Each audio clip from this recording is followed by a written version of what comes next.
Hi అండి, welcome to cooking crafts and blogs అండి. ఈరోజు రెసిపీ వచ్చేసి మిర్చి బజ్జీ. బయట బండి మీద అమ్మే మిర్చి బజ్జీలు ఈరోజు ఇంట్లో చేయబోతున్నాను. అచ్చం అదే టేస్ట్తో ఈరోజు ఇంట్లో ప్రిపేర్ చేసుకుందాం. మరి వీడియోలోకి అయితే వెళ్ళిపోదాం. ఇక్కడ నేను పెద్ద మిరపకాయలను తీసుకున్నానండి. అంటే అదే అండి బయట దొరికే బజ్జీ మిరపకాయలు.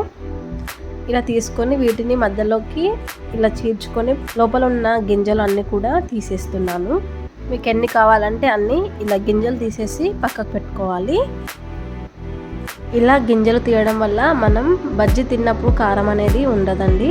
అందుకోసం ఇలా కట్ చేసి ఈ గింజలని తీసేసుకోవాలి.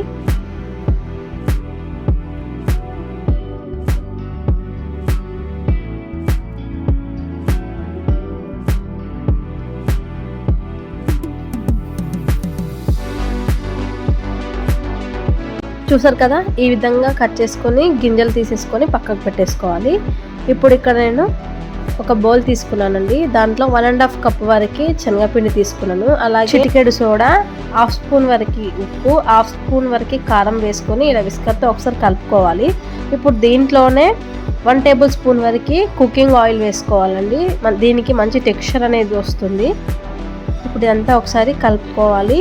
ఇలా కలుపుకున్న తర్వాత కొద్దిగా వాటర్ యాడ్ చేసుకుంటూ కొద్దిగా థిక్నెస్ వచ్చేంత వరకు కలుపుకోవాలండి. ఎలాంటి పిండి కూడా యూస్ చేయాల్సిన అవసరం లేదండి. ఒక్కొక్కరు ఒక్కొక్క రకంగా చేస్తారు. కొంతమంది దీంట్లో రైస్ ఫ్లోర్ కూడా యూస్ చేస్తారండి. కానీ నేను ఇక్కడ రైస్ ఫ్లోర్ అనేది యూస్ చేయట్లేదు.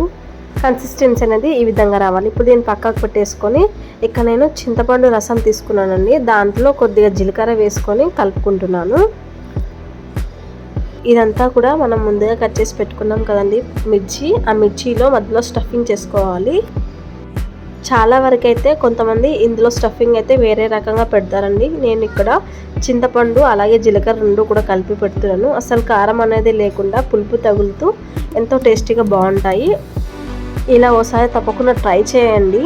చాలా టేస్టీగా అచ్చం బయట బండి మీద దొరికే బజ్జీలాగానే ఉంటాయి. అన్నీ కూడా ఈ విధంగానే పెట్టేసుకొని పక్కకు పెట్టేసుకోవాలి. చూసారు కదా, ఈ విధంగా పెట్టేసుకొని ఇప్పుడు వీటిని ఆయిల్లో ఫ్రై చేసుకుందాం. ఇక్కడ నేను కడాయి పెట్టుకుని దాంట్లో తగినంత ఆయిల్ వేసుకున్నానండి. ఇక్కడ చూసారు కదా, ఒక మిర్చి తీసుకొని నేను ఇలా ఓపెన్గా చేసి లోపల కూడా పిండి పోయేటట్టుగా చూడాలండి.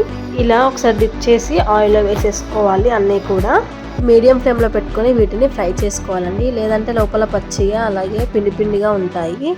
ఇప్పుడు రెండో వైపు కూడా తిప్పుకొని మరొకసారి కాల్చుకోవాలండి. అంతేనండి, ఒక 2 నిమిషాల వరకు ఫ్రై చేసుకొని ఒక బౌల్లోకి తీసేసుకోవడమే. చూసారు కదా, ఈ విధంగా కాలితే సరిపోతుందండి. ఇప్పుడు వీటిని ఒక బౌల్లోకి సర్వ్ చేసుకుందాం. అంతేనండి, అన్నీ కూడా ఇదే విధంగా చేసేసుకోవాలి.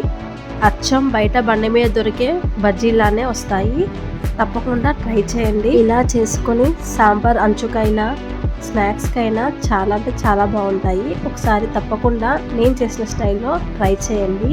మరి ఈ రెసిపీ మీకు నచ్చినట్లయితే మన ఛానల్ని సబ్స్క్రైబ్ చేసుకోండి. అలాగే ఒక లైక్ అయితే చేయండి. Thanks for watching my video.